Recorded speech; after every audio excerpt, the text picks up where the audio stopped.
So Builderall offers an on-page SEO tool, and you can place your keywords and the website page URL, and it'll give you an SEO score based on your keyword. So on the Builderall homepage, you want to go to up above apps, and you want to go all the way down to page SEO report under others. Click that, and here we go. So for instance, let's go ahead and do the keyword affiliate marketing. For this example, let's just do google.com. Of course, you want to put your own website URL in the URL box.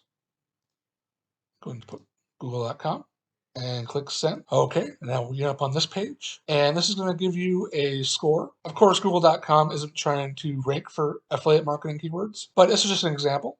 If this is your website page, it would give you how many keywords in the title, in the URL, in the meta description, H1 tags, H2 to H4 tags, the body, and image alt tags. So this is the tags that are in your images. And as you can see, this received an F because, of course, Google's not trying to rank for affiliate marketing. Your overall area score right here, so 2 out of 4, 4 out of 7. And of course, this will be different for your own page. These are the detail analysis, and there's check marks over here to let you know if you've ranked for them or if you might be able to rank for them. Under each heading, you can click read more. And it just shows you a bunch of information, and you just want to go through each one and click and see. So you can go down here, you can use this SEO tool for your own pages. You can also use it for other client pages and get them their own score as well, so they can improve their rankings in Google and other search engines. Thanks for watching this video. If you'd like to start with Builderall today, you can click the link in the description down below to get started. Thanks for watching this video, and I'll see you in the next one.